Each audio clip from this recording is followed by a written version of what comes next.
সমাধান করা যায়, অপমান না করেও সমাধান করা যায়। একটা গল্প ফেসবুকে খুব ভাইরাল হয়েছিল, ওর নামই দেওয়া হয়েছিল অপমান না করেও সংশোধন করা যায়। গল্পটার দিকে যাব না, তবে গল্পটা বড় শিক্ষণীয়। আমি আপনাকে হাদিসের গল্পর দিকে নিয়ে যাব খুব ছোট্ট করে, সময় এক জারা মাত্র। নবী সাল্লাল্লাহু আলাইহি ওয়াসাল্লাম মসজিদে বসে আছেন, সাহাবায়ে কেরাম বসে আছেন। একজন মানে সাঁতাইলা মানুষের মতন, ধরেন সোতালের মতন, মরুবাসী, দেহাতি, আখাড়, অশিক্ষিত, মসজিদে এসে ঝঝ করে পেশাব করতে লাগলো। আপনাদের মন মাইন্ডটা কেমন হবে? ধত্তরে অকেরে কিছু কহিতে দিয়া মসজিদে এসে মুখতে শুরু করলে, মার ধর এইসব করবেন। আল্লাহ নবী বলেন, দাঁড়াও, লক্ষ্য থাকো, তোমরা বকিও না, লক্ষ্য করে থাকো, চুপ করো, পেশাবটা ওকে করতে দাও, কমপ্লিট করতে দাও। পেশাব কমপ্লিট করা হয়ে গেল, তখন আল্লাহ রাসূল ওই লোকটাকে ডেকে বলছেন, বাবা এটা মসজিদ, এটা মসজিদ বাবা, এটা নোংরা করতে হয় না, এখানে মসজিদ নোংরা করা যায় না, মসজিদে এরকম করিও না। লোকটা এমন সংশোধন হয়ে গেল, আল্লাহ রাসূল অপমান করলেন না, সাহাবাদেরকে বললেন না যে ধরো আকে মারো থাপড়াও, না। এক যুবক, বিবাহ শাদী হয়নি, যুবক,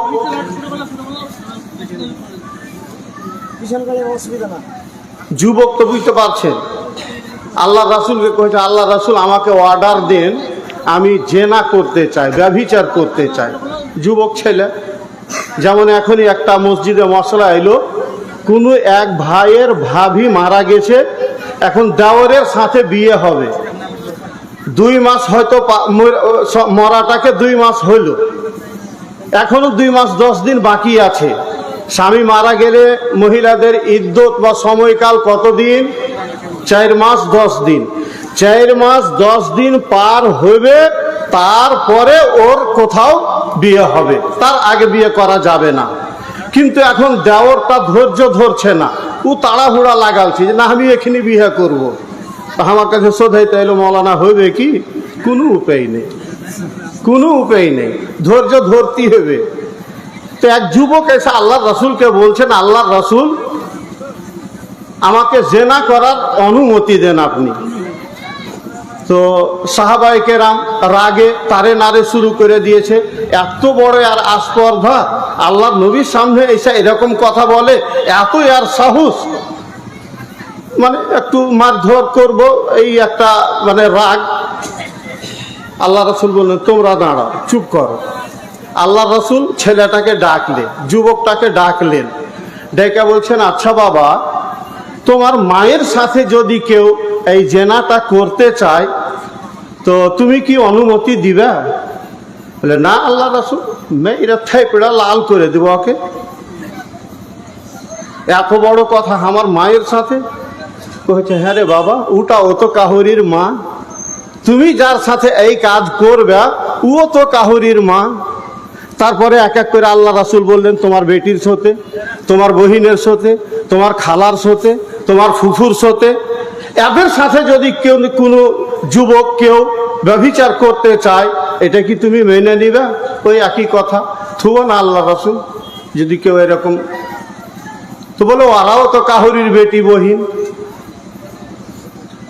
সেই লোকটা এমন ভাবে সুধরে গেল, বলছে মরা পর্যন্ত আমি আর কোনো নারীর দিকে চোখ তুলে তাকাইনি। কথা বুঝতে পারলেন? অপমান না করেও সংশোধন করা যায়। সম্মানিত সুধী মণ্ডলী, এক যারা সময় আমি ভেবেছিলাম আলোচনা করব কিছু, কিন্তু বলা হয়েছে স্বামী স্ত্রীর এক অপরের প্রতি হক অধিকার দাব কি কেমন কতটা, তো ওইগুলা নিয়ে আলোচনা করতে গেলে আগে ভাগে বলা দরকার ছিল। এখন এইসব তরুণ কহেছে যে এটা কহেন, ওটা কহিতেও পারবো আমি, কিন্তু কথা হইলো সময় নেই, এক যারা সময়। বহু দেখতে গেলে বহু দেখার একটা মানদণ্ড থাকে। কি কি দেখে আপনি বহু পছন্দ করবেন, বিয়ে করবেন, বহু দেখতে যাবেন? তো হাদিসে 4টা কথা এসেছে, 4টা দিক দেখা বউ নির্বাচন করো। একটা হলো দেখতে শুনতে ভালো কিনা, সুন্দর কিনা, ওর বংশবলী কেমন আছে, টাকা পয়সা মাল ধন আছে কিনা, আর ওর ভিতরে দিনদারি আছে কিনা। মেয়েটা ভালো, চরিত্রবান, নমাজি, পড়াশোনা ভালো, পর্দাশীলা মেয়ে, ভালো দিনদার, এইরকম যদি তার ভেতরে দিনদারি আছে, 4টা গুণ দেখা বউ নির্বাচন করো।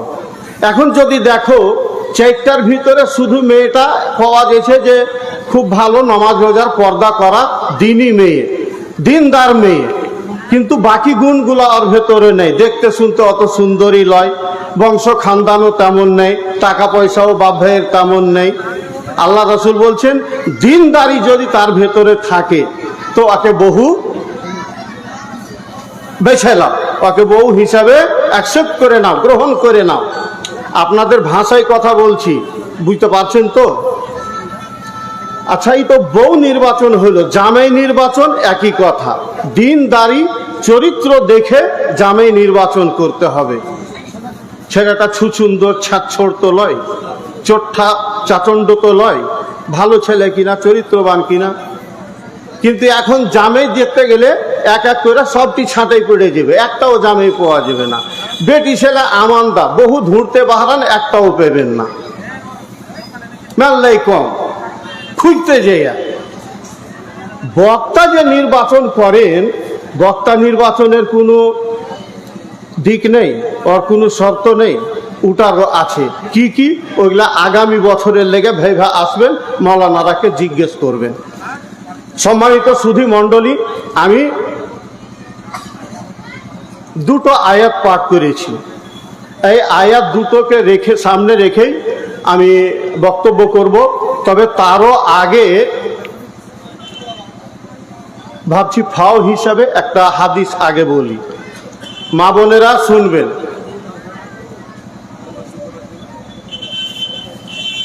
হাদিসের গল্পটা হলো আল্লাহর নবীর বাড়ির গল্প, বাহিরকার গল্প নয়।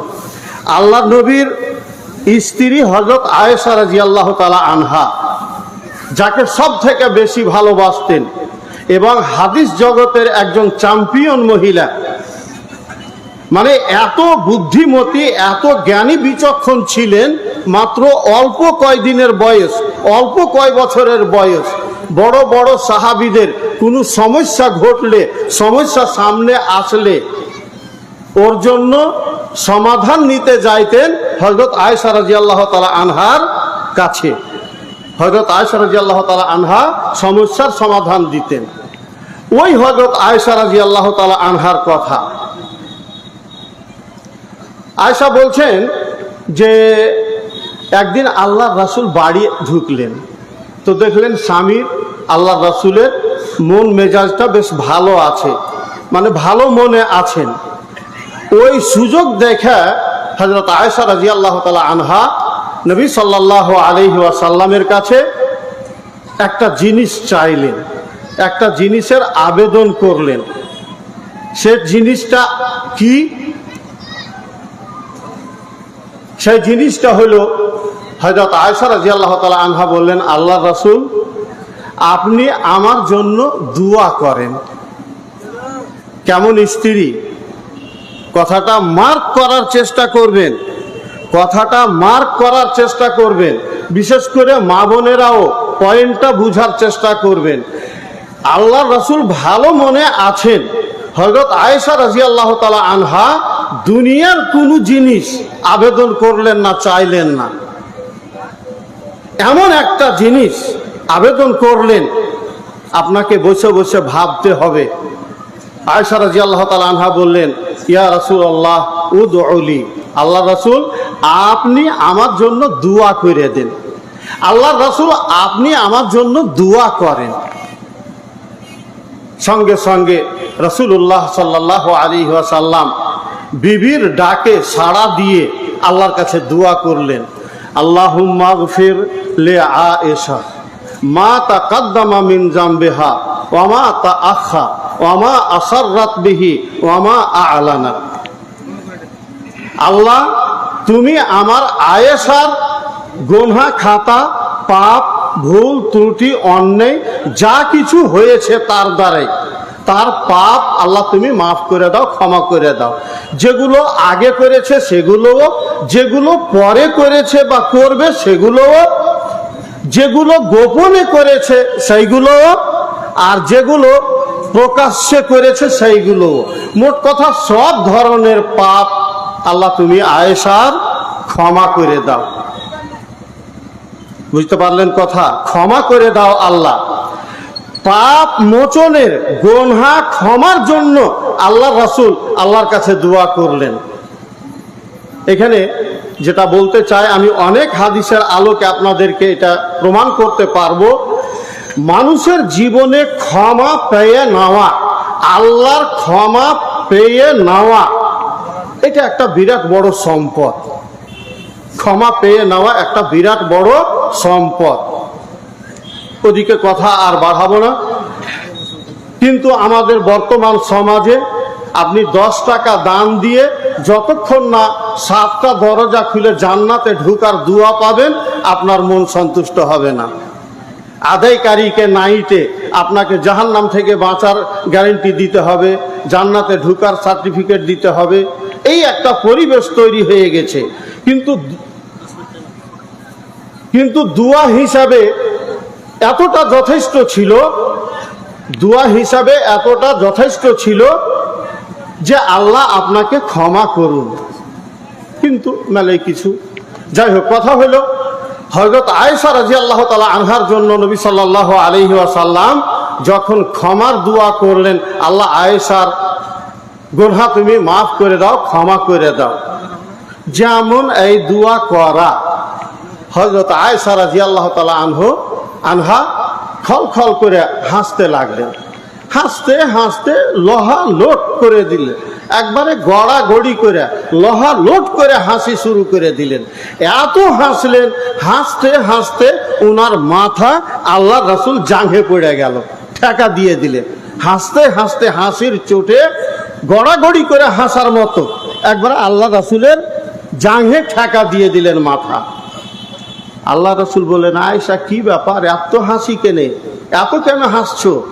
তুমি কি আমার দুয়াতে খুব খুশি হয়েছ? হযরত আয়েশা বলছেন, আল্লাহ রাসূল, এর চাইতে আর বড় পাওনা আমার কি আছে বলেন তো? আপনি আমার জন্য এই দোয়া করলেন, আপনার দোয়াতে আমি খুশি হব না? প্রচন্ড আমি খুশি হয়েছি আল্লাহ রাসূল। নবী সাল্লাল্লাহু আলাইহি ওয়াসাল্লাম বললেন, আয়েশা, এই দোয়া তো আমি আমার পুরো জাতির জন্য, আমার উম্মতের জন্য প্রতিটি নামাজে এই দোয়া আমি তাদের জন্য করি। সম্মানিত উপস্থিতি, নবী সাল্লাল্লাহু আলাইহি ওয়াসাল্লামের আরেকটা হাদিসের দিকে যাচ্ছি, সময় নেই।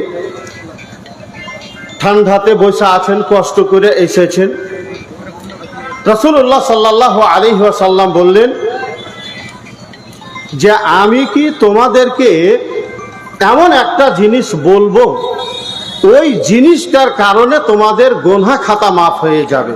কথা বুঝবেন, কথা বুঝবেন। আল্লাহ রাসূল বললেন, এমন একটা জিনিস তোমাদেরকে বলবো কি, যে ওই জিনিসটার কারণে বাদৌলতে তোমাদের গুনাহ খাতা, পাপ ক্ষমা হয়ে যাবে, আল্লাহ মিটিয়ে দিবেন সেগুলো।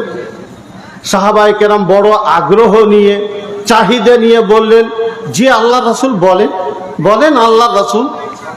আল্লাহ রাসূল বললেন, ইসবাগুল ওযু আলাল মাকারে, কষ্ট অসুবিধা হওয়া সত্ত্বেও পরিপূর্ণভাবে যারা ওযু করবে।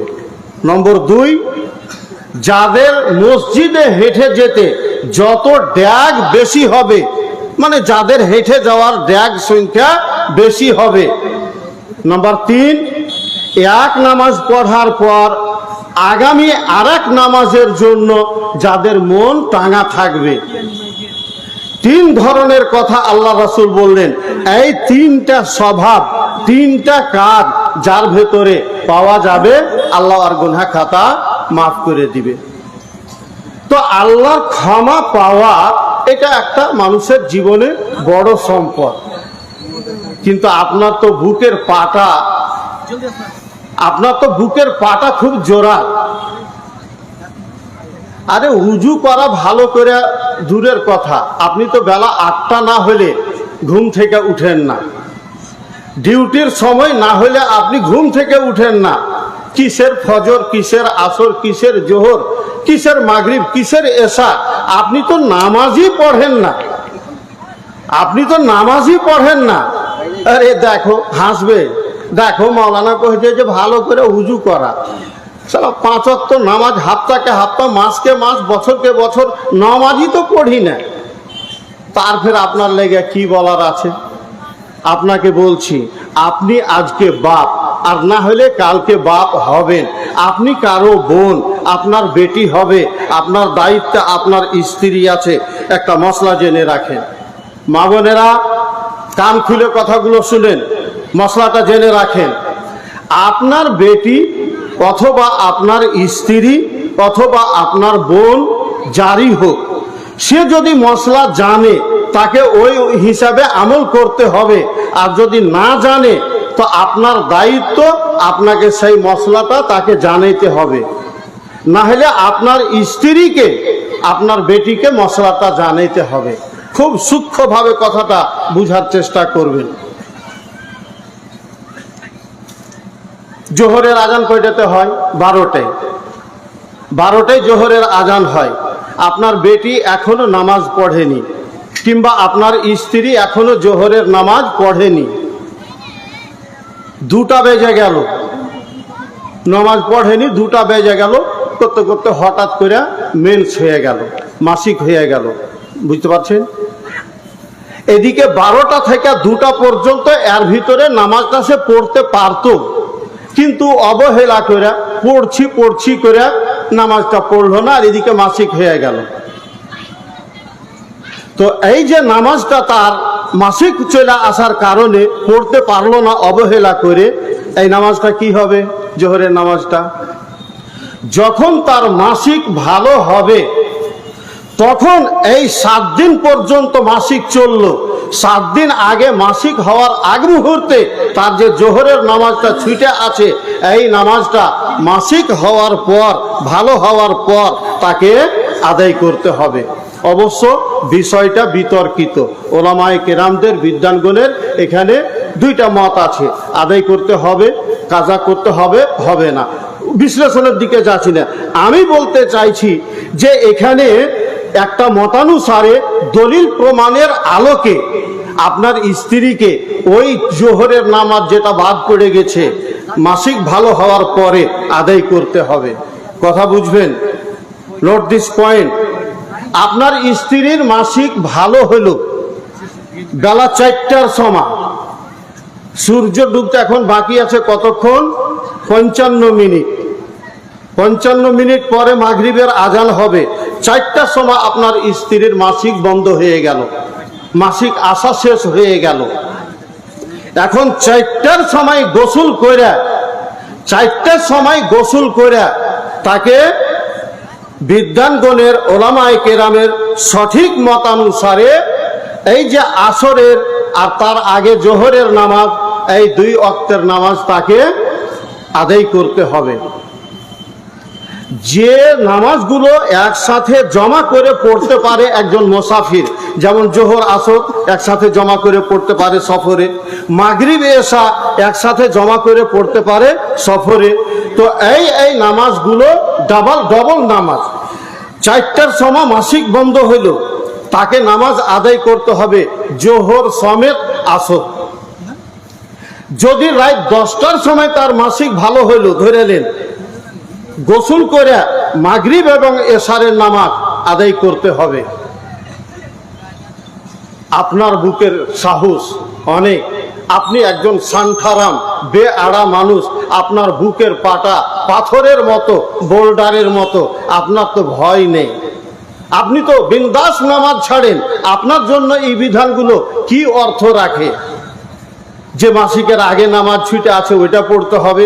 আরে আপনি তো দিন রাত নামাজকে ছাড়েন, মানে আপনার বুকে বল আছে।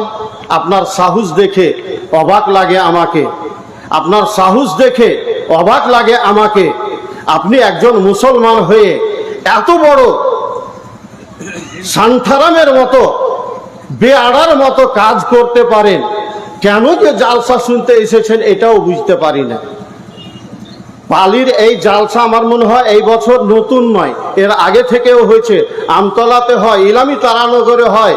মোটর সাইকেল নিয়ে আমোদ ফুর্তি করতে আপনি যান, মেলা দেখে ঘুরে চলে আসেন, জালসাতে কি শুনেন? আরে বাপু, তুমি জালসা শুনে যদি কথাই না মানবে তো তোমার শুনে লাভ কি হলো? কথা বুঝে এলো না? কেনে জালসা শুনতে আসলেন আপনি? ফাজিলামু করতে? যে কোন বক্তা এসেছে, কেমন এসেছে, কারটা ভালো লাগছে, এইগুলো শোনার জন্য? বাপু, অত সহজ মনে করিও না। তোমার হাওয়া বাহির করে দিবে, তোমার হাওয়া বাহির করে দিবে।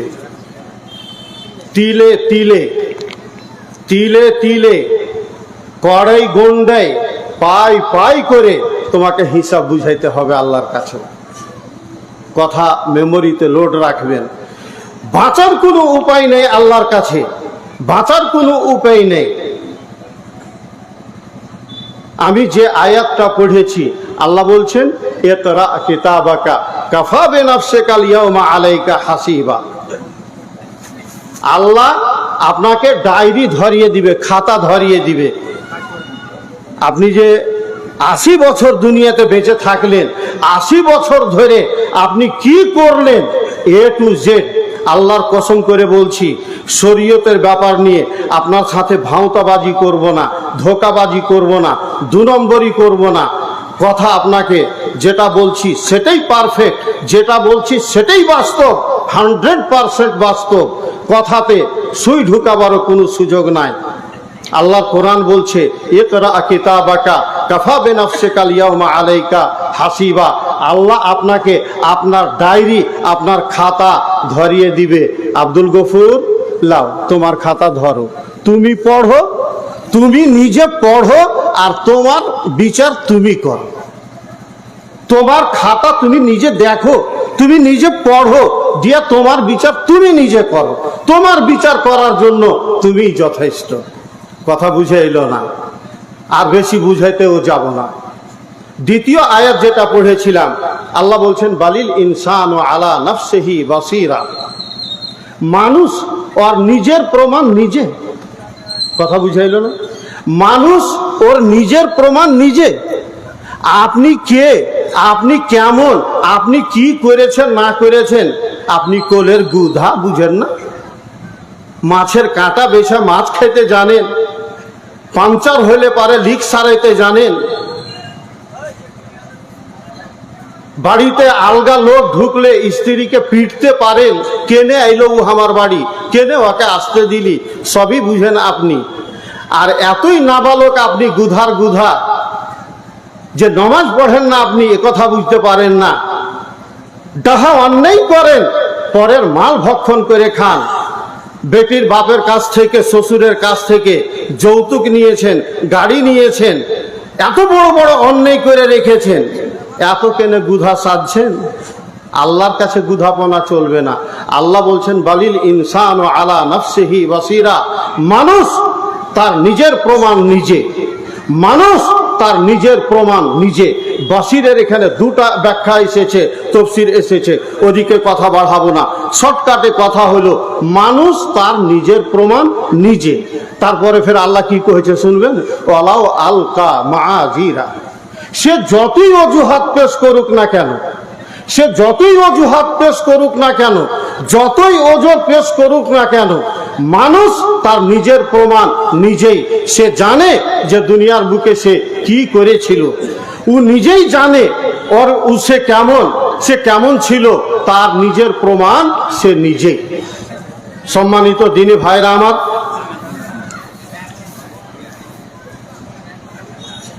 স্বামী স্ত্রীর অধিকার নিয়ে কথা বলার সময় নেই। সময় থাকলে কথা কিছু বলতাম, শুধু একটা কথা এই নিয়ে বলে ছেড়ে দিছি, 2-5 মিনিট সময় বাড়া হিসাবে। আল্লাহ বলছেন তোমাদের স্ত্রীগণকে তোমাদেরই ভিতর থেকে আল্লাহ বানালছেন, যাতে করে ওদের কাছে তোমরা শান্তি অর্জন করতে পারো। তার মানে স্ত্রীরা হচ্ছে শান্তির গোডাউন, স্ত্রীরা হচ্ছে শান্তির গোডাউন। স্ত্রীর কাছে গেলেই একজন স্বামী শান্তি অর্জন করতে পারে।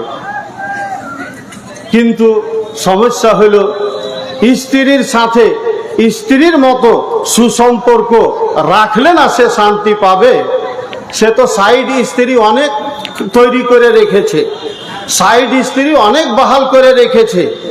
তাহলে তো পুরাতন হয়ে গেছে, 5 বছর 10 বছর হয়ে গেল বিয়ে হওয়াকে, সেই স্ত্রীর প্রতি অনীহাই তো আসবে। তার মানে তার সাইডে তো অনেক কিছু আছে, ওর তো ভয় নেই, ওর তো ভয় নেই, ওর তো বুকের পাটা খুব জোরা। আল্লাহকে না মানে না, আল্লাহর আযাবের কোনো তার ভয় আছে, যেহেতু সে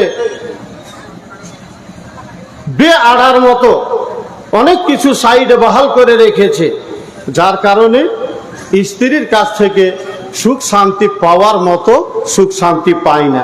নবী মুহাম্মদুর রাসূলুল্লাহ সাল্লাল্লাহু আলাইহি ওয়াসাল্লাম একটা সুন্দর সলিউশন দিয়েছেন, সমাধান দিয়েছেন।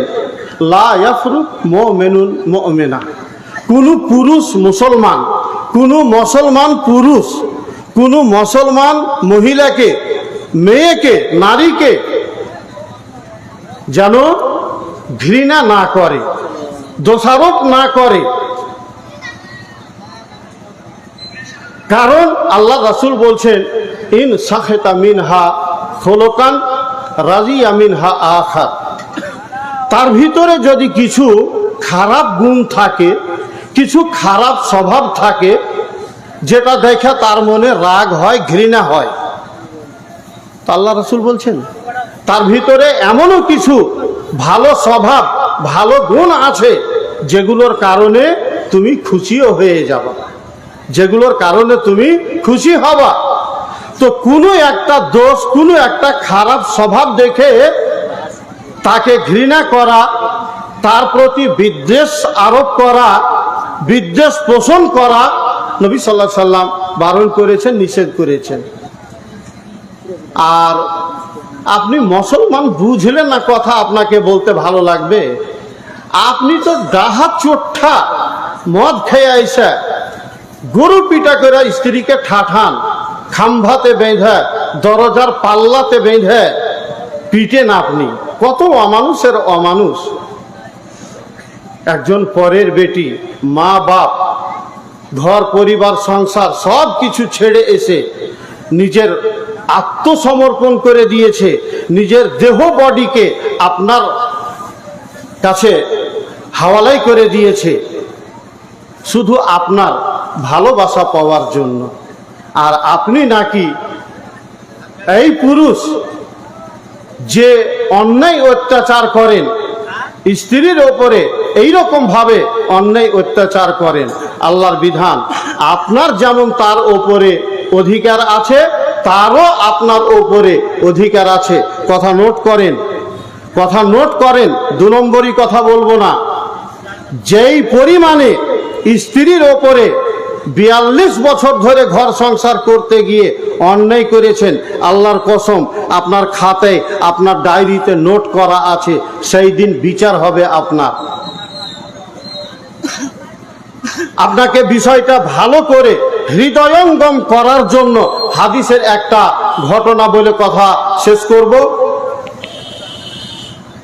একজন সাহাবী রাসূলুল্লাহ সাল্লাল্লাহু আলাইহি ওয়াসাল্লামের কাছে এসে বলছেন, ইন্নালি মামলুকি ইউকাযিবুনানি, আল্লাহর রাসূল আমার কতগুলো লেবার আছে, পেট আছে। এই কথা শুনেন এদিকে, আল্লাহর রাসূলকে এসে বলছেন আমার কতগুলো দাস আছে, মানে পেট মুনিশ ধরেলেন, আমার কাছে কতগুলো পেট মুনিশ খাটে। তো ওরা আমাকে মিথ্যাবাদী বলে, ওরা আমার কথা শুনে না এবং ওরা আমার খিয়ানত করে। তিনটা দোষের কথা বললেন আল্লাহ রাসূলকে। আমার কর্মচারী যারা, তারা আমাকেই মিথ্যাবাদী বলে, আমাকেই ঝুঠা বলে, আবার আমার কথাও শুনে না, আর আমার খিয়ানত করে। এর জন্য আমি তাদেরকে বকাঝকা করি, গাল দিই, মারধর করি। তো এটা কেমন হবে আল্লাহ রাসূল? কথা বুঝবেন। রাসূলুল্লাহ সাল্লাল্লাহু আলাইহি ওয়াসাল্লাম মাগে যে কথাটা আল্লাহ রাসূল বলেছিলেন, যখন যখন মনে হয় অন্তর কেঁপে যায়। আজকে ডাক বাংলায় জামিয়া রহমানিয়াতে আঞ্জুমানের জজ ছিলাম, তো যারা বক্তব্য করছিল ওদের আমি নম্বর দিছিলাম, আর মনে মনে ভয় লাগছিল। আল্লাহর কিরা, আল্লাহে ভয় লাগছিল, কে জানি হয়তো অন্যায় হয়েছে নাকি, কিভাবে আমি জাজমেন্ট করলাম, সঠিক নম্বর দিতে পারলাম কিনা, এর জন্য আমাকে ধরা খেতে হবে। ঘটনাটা হাদিসের যেটা বলছিলাম, 3টা কমপ্লেন। আল্লাহ রাসূল আমার কর্মচারীরা আমাকেই মিথ্যাবাদী বলে ঘুরিয়ে, আবার আমার কথাও শুনে না, আমার খিয়ানত করে। এর জন্য আমি তাদেরকে মারধর করি, বকাঝকা করি, গাইলফজ্জত করি। তো এটা কেমন হয়েছে আল্লাহ রাসূল, কেমন হবে? নবী মুহাম্মদুর রাসূলুল্লাহ সাল্লাল্লাহু আলাইহি ওয়াসাল্লাম উত্তরে বললেন, ইউহসাবু মা খানুকা ওয়া কাযযাবুকা ওয়া আসাউকা। তোমার কর্মচারীরা তোমাকে মিথ্যাবাদী বলে, খিয়ানত করে, তোমার কথা মানে না, এইগুলোকে সবকে জোর দিয়া হিসাব করা হবে। বুঝছেন কথা? ওয়া ইকাবাকা ইয়াহুম, এবং তুমি যে ওদেরকে মারধর করো, শাস্তি দাও, তোমার শাস্তি দেওয়াটাকেও হিসাব করা হবে। একটু বুঝাই, ধরে নেন ওরা যে অন্যায়টা, ভুলটা, পাপটা করছে, অপরাধটা করছে, এটার পার্সেন্টেজ হলো 50%। ধরে নেন, কথা বুঝানোর জন্য বলছি। আর ইনি যে মারধর করলেন ওই অপরাধের জন্য, ইনার মারধরের পার্সেন্টেজটা কত, এখানে আল্লাহ রাসূল সেই কথাটাই বুঝাতে চাইছেন। তুমি যে ওদেরকে মারধর করো, শাস্তি দাও, সেটা যদি সমান সমান হয় তো ড্র হয়ে যাবে, ঢিসমিস। মানে ওরা যে পরিমাণে তোমার অন্যায় করেছিল সেই পরিমাণে তোমার শাস্তি দিয়েছ, সমান সমান, ড্র না কি বলে? তারপরে আল্লাহ রাসূল বলছেন, তোমার শাস্তি দেওয়াটা ওদের অন্যায়ের তুলনায় যদি কম হয়, তাহলে ওখানে তোমার জিত হবে, ওখানে তোমার জিত হবে। মানে ওদের কাছ থেকে তুমি ঘুরিয়ে পেবে কিছু, শাস্তি হিসাবে কম দিয়েছ, উদাহরণস্বরূপ 40%, আর ওরা অন্যায় করেছে 50%। তো তুমি ওখানে অতিরিক্ত অবশিষ্ট তোমার যে অধিকার পাওনা, সেটা তুমি ওদের কাছ থেকে ঘুরিয়ে পেবে। আল্লাহ এটা কিয়ামতের দিন তোমাকে দিবে।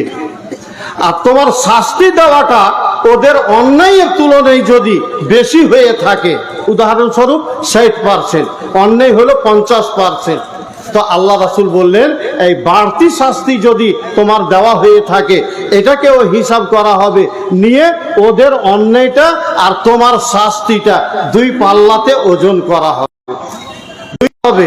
সমান হয়ে গেলে, কথাগুলো শুনছেন? ও রে বাপ রে বাপ, আর কি কোথায় যাবি? যেমন আল্লাহ রাসূলের এই কথা শোনা, ওই সাহাবীর ভিতর কেমন হয়ে গেল। এত কড়া কঠিন ব্যাপার, এই রকম ব্যাপার, আদি কি বলবো? ফাজআলা ইয়াবকি ওয়া ইয়াহতিফ, একবারে হুঁকড়ে কাঁদতে শুরু করলেন, হুঁকড়ে কাঁদতে শুরু করলেন, ঢুকরে কাঁদতে শুরু করলেন। অন্য বর্ণনায় এসেছে ফাতানাহা, ওই সাহাবীটা আল্লাহ রাসূলের কাছ থেকে সাইডে গিয়ে ওই হুকরা ঢুকরে কান্না আরম্ভ করলেন, কাঁদতে লাগলেন। আল্লাহ রাসূল বললেন, কাঁদছো কেনে? কাঁদছো কেনে? আমা তাকরাও কিতাব আল্লাহ, তুমি কি আল্লাহর কোরআন পড়নি? ওয়ানাদাউল মাওয়াজিনাল কিসতা লিয়াউমিল কিয়ামা, তুমি আল্লাহর কোরআন পড়নি? আল্লাহ তো কোরআনে বলে দিয়েছে কিয়ামতের দিন আমি ইনসাফের তারাজু প্রতিষ্ঠিত করব, আমি ইনসাফের দাঁড়িপাল্লা কিয়ামতের দিন ঝুলাবো, ইনসাফের, বেইনসাফি হবে না ওখানে। তারপরে কি বললেন আল্লাহ তাআলা? ওয়ানাযাউল মাওয়াজিনা কিসতা লিয়াউমিল কিয়ামা ফালা তুজলামু নাফসুন শাইআ। এক জারা পরিমাণ কোনো মানুষের কোনো অন্যায় করা হবে না। যার যেটা প্রাপ্য নিক্তিতে ওজন করে দেওয়া হবে, যার যেটা পাওনা নিক্তিতে ওজন করে দেওয়া হবে, পাশানোর কোনো উপায় নেই। সুইয়ের ছিদ্রে, সুইয়ের ফুটাতে হাতি পার হয়ে যেতে পারার সম্ভাবনা, পসিবিলিটি থাকতে পারে, কিন্তু আল্লাহর বিচারে কোনো রকমের সুই ঢোকানোর কোনো সুযোগ থাকবে না। আজই এক জাররা, যেটা আমরা কহি এক জারা কোনো রকমের 19-20 হওয়ার কোনো সুযোগ নেই। নিক্তিতে ওজন করে আপনাকে হিসাব বুঝিয়ে দেওয়া হবে আপনি কি পরিমাণ অন্যায় করেছেন। সুতরাং এরই অধীনে আপনার স্ত্রীর ওপরে যে আপনার অন্যায় অত্যাচার করেছেন সেটাও ওজন হবে, আপনার স্ত্রীকে দেওয়া হবে, আর না হলে আপনাকে দেওয়া হবে। এই রকম ভাবে বিচার হবে। আল্লাহ কোরআনে এ ফয়সালা দিয়ে দিয়েছেন। তাহলে এবার আপনি আপনাকে নিয়ে ভাবেন, রাত্রে শুয়ে ভাববেন কত রকমের আপনি অন্যায় করেন। আমি আপনার অপারেশন আর সার্জারি করে ছাড়তাম, সময় নাই, কথা এখানে আমি শেষ করছি। বাকি যতটুকুন শুনলেন এর ভিতর দিয়ে আপনি আপনাকে নিয়ে স্টাডি করেন, আপনি আপনার জীবনটাকে নিয়ে স্টাডি করেন। আগামীতে যতদিন বেঁচে থাকবেন অন্যায় অপরাধ থেকে বেঁচে থাকবেন।